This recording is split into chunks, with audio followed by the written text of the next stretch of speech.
Next talk is by Ajay Nair. He is the product lead over at AWS Lambda.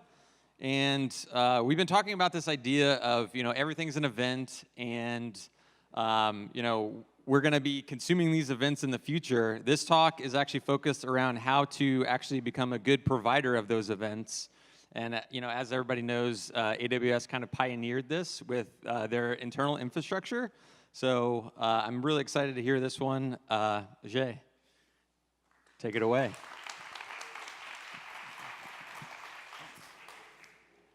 All right, that's my cue. I was told if I see purple, I should go.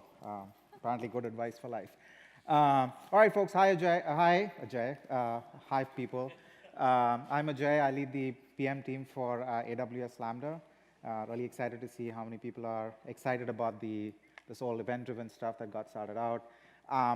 In the course of the conversations today, a lot of us have been talking about event-driven architectures as serverless, and serverless as event-driven architectures.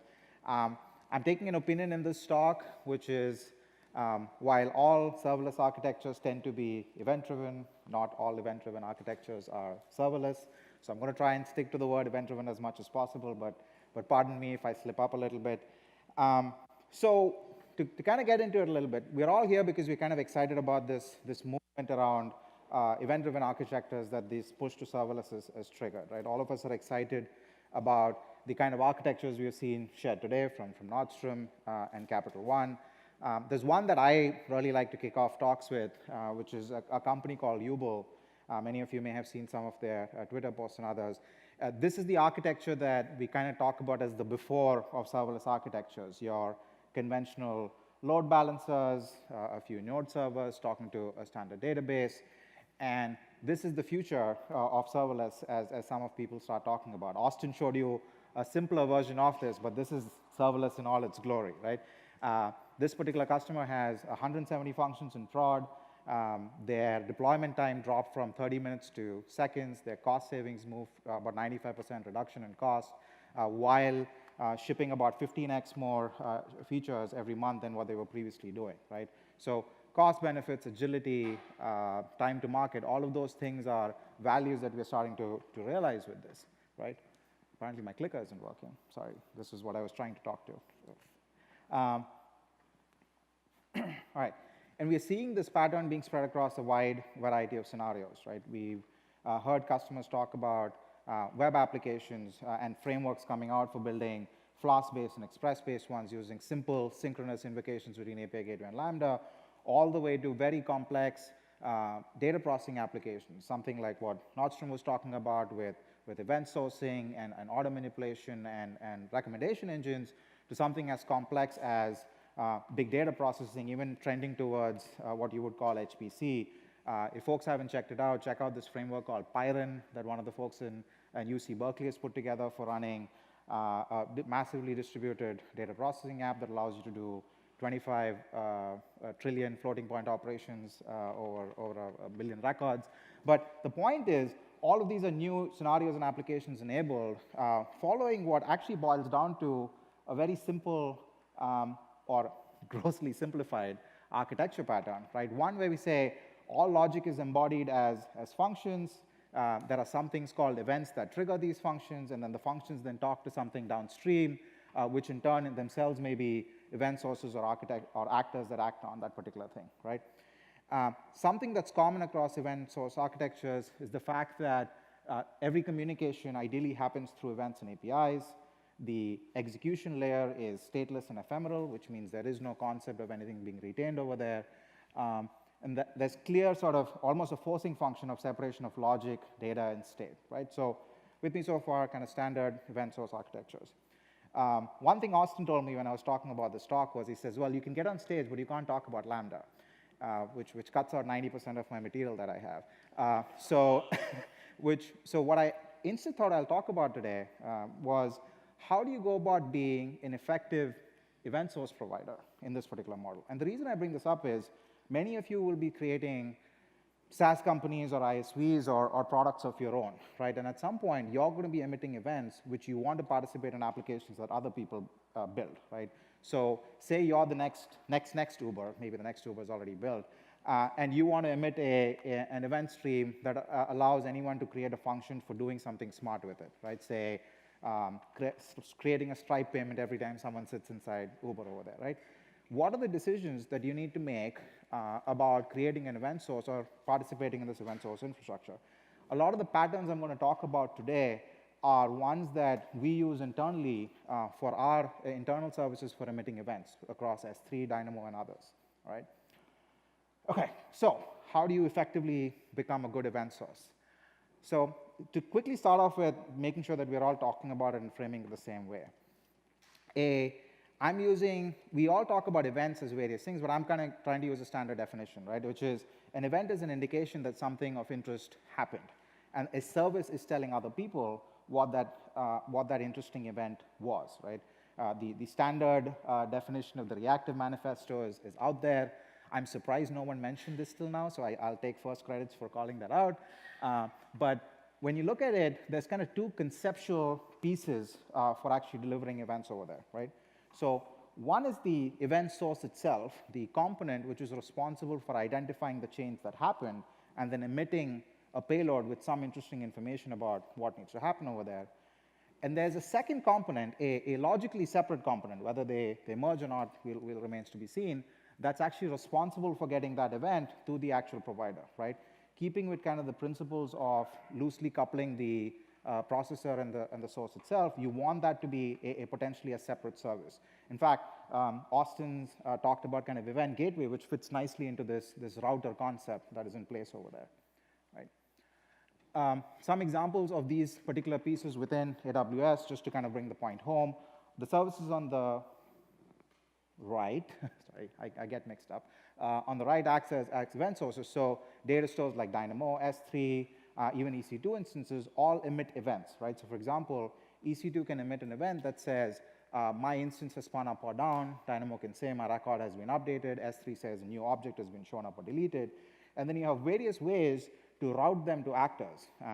Most commonly Lambda functions, but you can imagine it being routed to a container service that you've deployed, which could be SNS, which is a general pub sub construct, CloudWatch events, which allows you to map arbitrary events to various destinations like SNS. Lambda has this concept of event source mapping, so on and so forth, right? I'm not trying to be comprehensive in explaining these things, just to give you a real life example of what I mean by these two terms, okay? So with me so far? Okay, so the first decision you have to make is what actually goes into your payload, right? And here, there's two distinct patterns that we kind of realized even when we were building our ecosystem of event sources. There's one thing which is common, which is sort of standard baseline, which is all your events must contain provenance information. And by provenance, I mean who's the source, what was the relevance of the event that happened, and when it happened, right? Without, more often than not, timestamp information is something that you will find useful in terms of determining both. In fact, interestingly, both timestamps are interesting of what was the event that happened that was interesting, and when did the event source or the thing that was watching it notify that that particular event happened. More often than not, those two are not necessarily separate, but maybe potentially worth capturing. What goes in the rest of the event body varies depending on what your actual scenario is, right? And there are two patterns here. And it kind of goes back to what your philosophy of what you believe an event can be, right? One pattern is to believe that an event is a notification, in the sense that it tells you that something interesting has happened, right? And, or if you want, one of my teammates called this a passive-aggressive notification, in the sense that I'll tell you something happened, but if you want to know more, you have to come back and talk to me. I'm not going to tell you what happened, right? So the idea behind this is if your application logic is baselined on the fact that the original event source has to be talked back to, this is probably a reasonable pattern to follow, right? So in this case, the event payload contains information about the event source resource that was affected, more data about who made the change, what goes into it, the security construct in which it happened, et cetera. And the assumption is that the component that's reacting to the event processor reaches back to the event source to find out what happened, right? So let's take an example of kind of the next Uber that we were talking about, right? Where we say that in this model, if that service wanted to emit, it would assume that the function has the ability to talk back to that service and ask for something interesting, say, ice cream information or whatever it is that they want to kind of find out over there.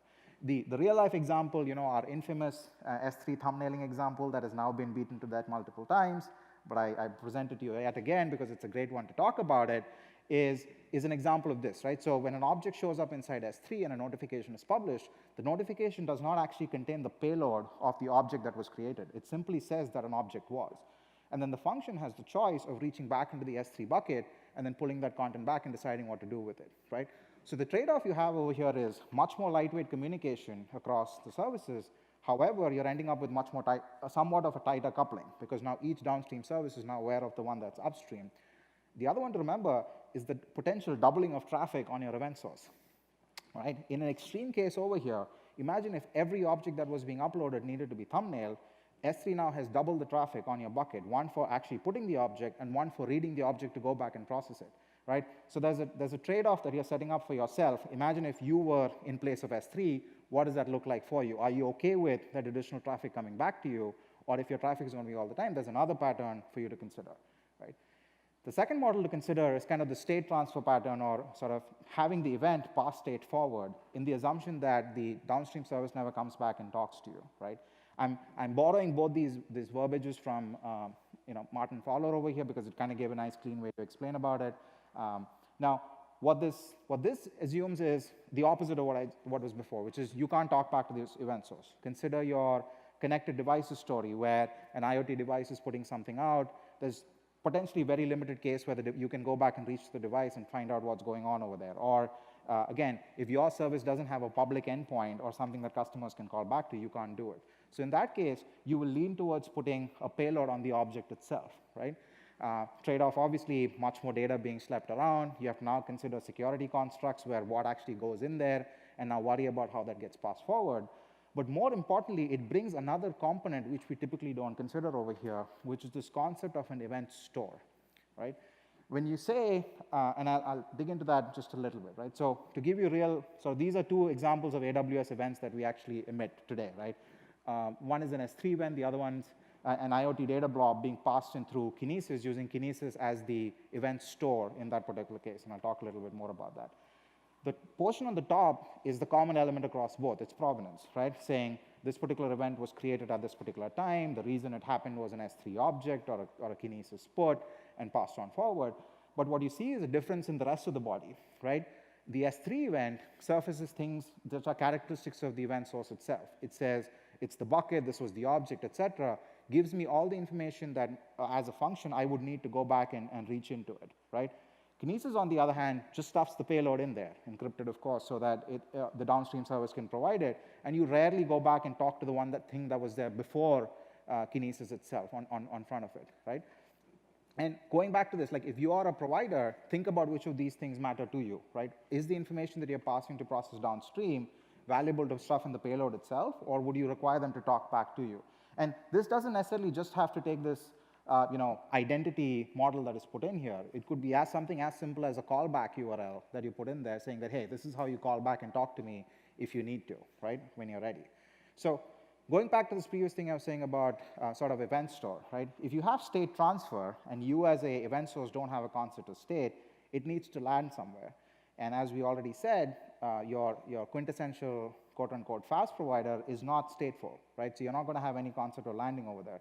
So you need something that is potentially an event store in the middle. And it's a decision to be made, not something to be taken lightly. On one hand, with an event store, you get enhanced potential durability and retention, right? And this is valuable for many, many scenarios that you see over there. Durability for the reason that events are accessible potentially if the event source itself is down, right? So God forbid your next Uber doesn't show up and is down for some reason. The events are still there for replaying and kind of having a conversation with. Secondly, you have this concept of retention, which means they can be revisited, replayed, used for rehydrating production stores, et cetera. The quintessential scenario here is kind of the event sourcing model, right? If you have a data store that is having a change log being published, you want it to go into a durable store that then you can go back and replay. The flip side of it is you have potential additional storage, retention, and complexity of another component being introduced over there, right? Previously, you were dealing with this thing that emitted events and thing that reacted to events, and now you have this thing in the middle that is retaining and potentially shifting events around over there, right? So now, again, I'm going to stress this again. You don't need it in sort of two cases. Don't worry about it in the S3 model if state is already present over there. Don't worry about it in a case where state is passed back, right? And this is a fancy way of saying if it's a synchronous invocation, don't bother, right? So let's kind of use a couple of real examples there, because there are a couple of event store models that you can go down, right? One is the streams model, right? The advantage being your events can be potentially processed in order. You have this concept of broadcast showing up, where you have multiple providers actually being able to act against it. The downside is you start dealing with things like Rob was talking about in his first talk about how do you deal with sharding or distribution of your events across all these different ordered collections that you have within your stream, right? What do you do, your fan out or kind of the quote-unquote infinite scale behavior that you get with functions is somewhat restricted because of the ordering fixation that you have over here. Talk a little bit about that. So in this kind of example over here, imagine this is a table that's writing say a product listing into it, right? And it's publishing the update to that product table as a stream, which is then processed by Lambda and then backed up. You're creating essentially an eventual consistent copy, maybe in another region, as well as an entity snapshot for doing archiving in the background, right? Pretty straightforward, an architecture that many of you would consider. But in this model, the right approach that you want to do is make sure that you have a stream-based event source or an event store, as opposed to the next one I'm talking about, which is a queue-based one, right? So I'm not talking anything revolutionary here. This, queue-based, SOA, maybe there are terms which even I don't know at this point. You can talk about. This is your quintessential, what if I use an enterprise service bus as the way for kind of decoupling two systems over there, right? The nice thing about it, it still applies to the concepts you're talking about here. Concurrent process on individual events, you can process each one discretely. Flip side of it being, obviously no ordering guarantees, and there's the concept of doing multiple consumers on it flips around. But there are scenarios where it's valuable, right? So here's an example of an architecture that one of our customers has set up for running virus scans on machine images, right? So every time someone uploads machine images or armies in the AWS terms into an S3 bucket, the notification of that gets published into an SQS queue, and then they have multiple workers which actually spin up their antivirus software, install that machine image, run scans on it, and then notify if they find something interesting, right? So it's an example where the consumer isn't necessarily a function, going back to the whole thing about event-driven and serverless, but the queue in the middle makes sense because now you have multiple workers, although with limited fan-out, that's actually being able to act on the event. And it really doesn't matter which image gets processed first or later. It's the right thing for you to do, right? In both these cases, the queue is acting as the durable store over there. And the reason this is important is that particular, you may have a case where they have their entire fleet down, right? Someone went home for the night and accidentally switched off the entire fleet. You don't want to lose sight of the fact that 50 images needed to be run, have a virus scan run on them, and they just sort of evaporated because no one was there watching for it, right? That's the case where you need an event store in place. Both viable models, but something for you to consider over here, right? Interestingly enough, like I was kind of alluding to earlier, the event store you pick also has implications on how your scaling and durability behavior works. In the default case where there's no event store, if an event source is talking directly to your provider, it's the closest thing that you can get to a synchronous operation, but the provider has no concept of doing, say, built-in retries or any kind of retention over there. You bring in something like queues, you now have this concept of potentially doing retries of it, right? Because the object is still present, the event itself is present on the queue. You can try to repopulate that image and kind of go from there. And by the way, this is the model that we use for the Lambda's asynchronous API underneath the covers, right? And this was the reason why we kind of chose to do this, is we kind of give you a miniature version of an event store inside our async API, so that when the function runs, there's this concept of retry behavior that we can kind of build into it, right? And finally, when you talk about stream-based ones, because of the fact that events are being sharded across multiple streams, your concurrency gets limited to the number of shards or partitions that you actually have on your this thing, which is very different from the other model where your concurrency or parallelism that you're getting is driven by the individual events that are in play over there, right? So as a event source provider, the thing you have to think about is if I'm exposing an event store, decide whether you want to expose an event store or not, right? And if I do, which of these models do I pick? You don't have to. You can always choose to tell your customer saying that, hey, give me an SQS queue to publish my stuff onto, or tell me your functions directly and I'll push directly to. But more often than not, it's valuable for you to consider, like, do I expose, say, an event stream or an event queue, which then any consumer can go and publish off of, right? And as you can imagine, the stream-based model is the one that DynamoDB has chosen to adopt, right? DynamoDB streams is a built-in construct into DynamoDB that shows up over there. The queue-based approach is what, to some degree, S3 has chosen to follow, right? They have an internal queue where they actually retain some of those messages and do one level of retries before they even get to Lambda over there, right? All right, so the third decision is about kind of the router construct. Now, just to, again, recapping, like we talked about a bunch of services within AWS, which are routers, but the interesting thing is to think about what are the capabilities that you need for the router to be present. And as I was actually creating the slide, one thing I want to assert over here is a lot of these capabilities are pretty implicitly bound to the downstream actor, right? So in many cases, you will find Lambda or Azure Functions or others providing services that embody these capabilities in some form or the other, right? Take SNS is an example that I'm familiar with that allows you to kind of do a pub/sub construct on top of this, right?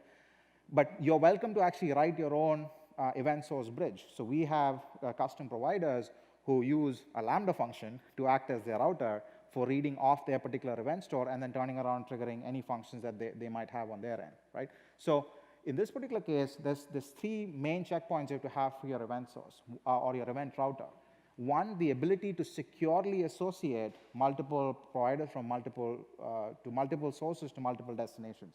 And I stress the word securely over here, right? In the world where events are flowing all over the place and you have 50 million components sitting around over the place, it's extremely essential to make sure that anyone who's emitting an event is authorized to do so, and anyone who's consuming an event is authorized to do so, right? And you're sure that the person who's emitting it is the person who says it is. In Bobby's example, you don't want someone else saying, here's a $100,000 credit to my account and slip that into the event stream without anyone else knowing about it, right? So you have to make sure that the mapper itself has this ability to kind of map it securely between those two. The second key tenet that you will see over there is conditionals, right? The ability for you to filter down the events that the provider actually has to work on. This is more an efficiency play more than anything else, but it's one that we have seen, we've started embodying almost in all our kind of routing services internally. So you'll see this, say within S3, you can filter by prefix and suffix. On SNS, you will start seeing some kind of a filtering construct soon as well. You can do this with Dynamo. You can say specify which particular objects you actually want to specify that go out over there. And then finally, because of the fact that they are the ones responsible for communicating with the downstream service, the concept of on-failure semantics rests with the router as well, right? And this is where the affinity with the downstream consumption service becomes really interesting, right? Because you now have the ability to say, okay, if the function failed to execute the event on the first time, what do I do, right? Do I throw away the event? Do I put it onto a dead letter queue so that it gets replayed? Do I end up going and telling the function to do something differently? Do I rely on the failure handling semantics of the function itself? So if you are choosing to build your own event router, or if you're using a standard platform, put it through kind of this checklist over there. Is it able to give you these capabilities, and what does it do with it, right?